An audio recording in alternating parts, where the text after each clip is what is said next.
안녕하세요.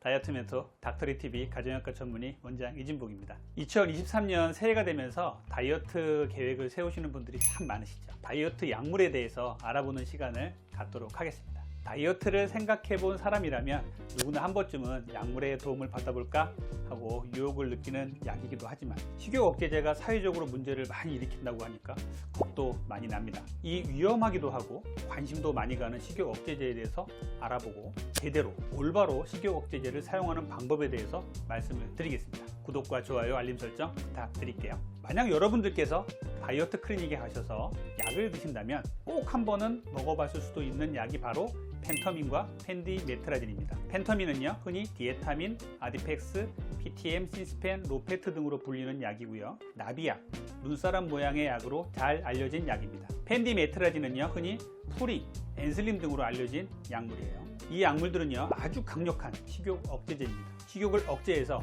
비만을 해결하니 참 좋은 약이라고 생각할 수 있는데 실상은 꼭 그렇지만은 않습니다. 강력하게 식욕 분출을 자극하다 보니 남용, 의존성, 내성, 금단 증상이 생길 수 있으니까 정말 주의가 필요한 약입니다. 그래서 정부에서는요, 이 약물들을 의료용 마약류 식욕 억제제로 구분해서 강력하게 통제하고 있습니다. 정부의 권고사항에 의하면요, 반드시 비만인 환자에게 투여해야 되며 되도록 4주 이내 처방하고요.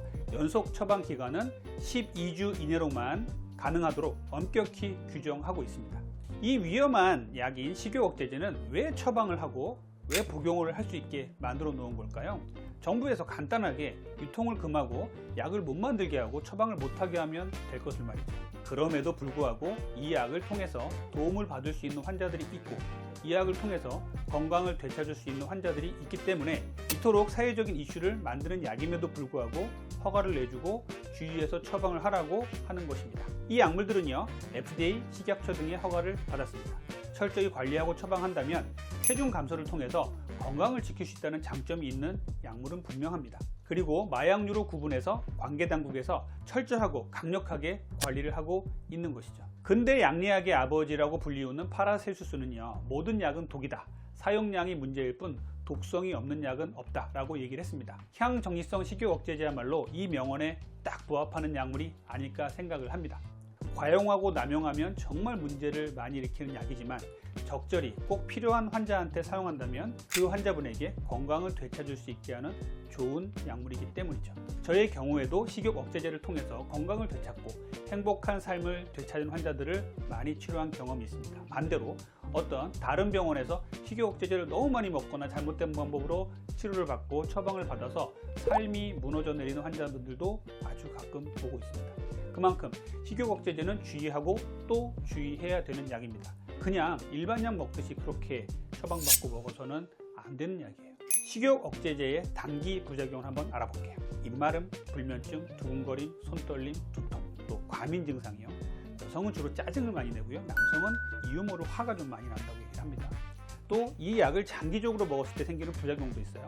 고혈압, 폐동맥 고혈압, 발기부전, 불안감, 우울감, 기억력 저하 등이 있습니다. 환자분들에 따르면요, 바보가 된 것 같다, 생각은 되는데 말이 잘 안 나온다, 이런 말씀을 하시는 분들도 계세요. 식욕 억제제를 올바로 처방받는 방법에 대해서 먼저 말씀드릴게요. 첫 번째는요, 향정신성 식욕 억제제는 반드시 본인이 직접 병의원을 방문해서 전문의와 상의를 해서 처방을 받아야 합니다. 두 번째, 의사가 이런 문제로 이 약은 안 드셨으면 좋겠다라고 하시면 되도록 안 드시는 게 좋아요.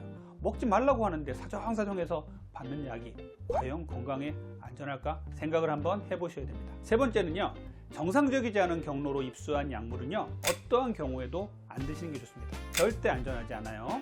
네 번째는요, 현재 스트레스가 극심하거나 정신적으로 불안정한 분들은요, 향정신성 식욕 억제제를 안 드시는 게 좋습니다.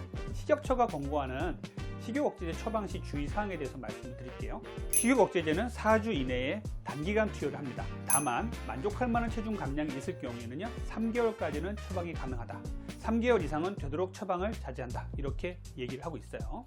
자, 그럼 닥터리가 말씀드리는 올바른 식욕 억제제를 사용하는 방법에 대해서 말씀을 드리겠습니다. 식욕 억제제 사용 전략이라고 말씀을 드립니다. 첫 번째, 식욕 억제제는요, 천천히 증량하셔야 돼요. 갑작스럽게 최고량으로 드시고 고통에 시달리는 분들이 너무 많습니다. 천천히, 아주 천천히 최소량부터 올리셔야 돼요.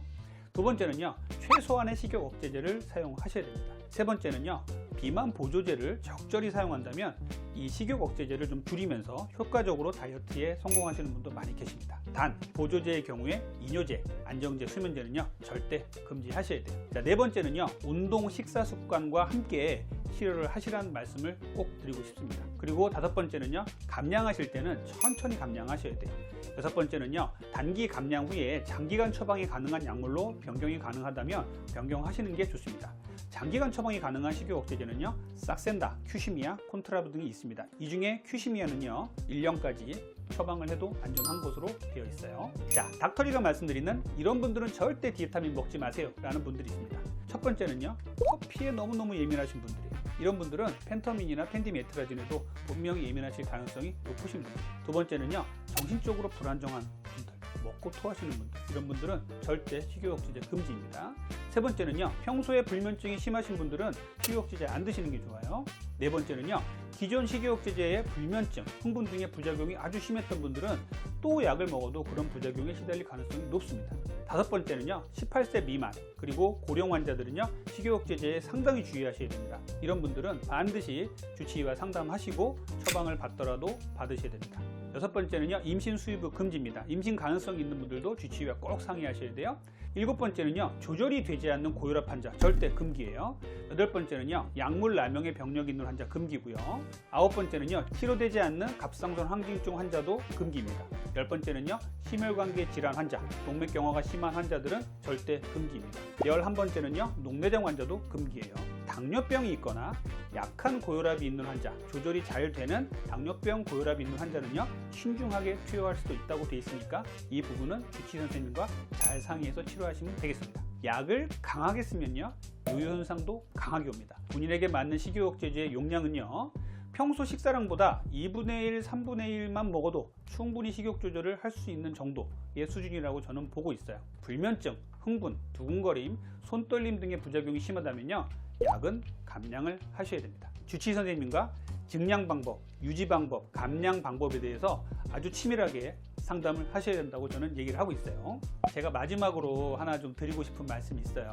저는요, 식욕 억제제를 먹으면 각성과 집중이 잘 되고 기분도 업되고 너무너무 좋아요. 이런 분들이 있어요. 그리고는 약을 자꾸 타러 오시는 분들이 계세요. 저는 이런 분들은요, 절대 먹지 말라고 말씀드리고 절대 더 주의하라고 말씀드립니다. 이런 분들은요, 본인이 생각하기에 이런 좋은 반응이 있기 때문에 더더욱 중독되기 쉬우신 분들이에요. 이런 분들이야말로 정말로 약물에 식욕 억제제에 주의하셔야 되는 분들이라고 저는 강하게 좀 말씀을 드리고 싶어요. 오늘은 여러분들과 함께 식욕 억제제를 올바로 사용하는 방법에 대해서 알아봤습니다. 남용, 오용, 금단 증상, 의존성 등 무서운 후유증을 남길 수 있는 이 식욕 억제제, 꼭 드시려면요, 반드시 주치의와 상의 후에 최소 용량, 최소 기간으로 안전하게 드시기 바랍니다. 이상 여러분들의 건강한 다이어트를 항상 응원하는 다이어트 멘토 닥터리 원장 이진복이었습니다.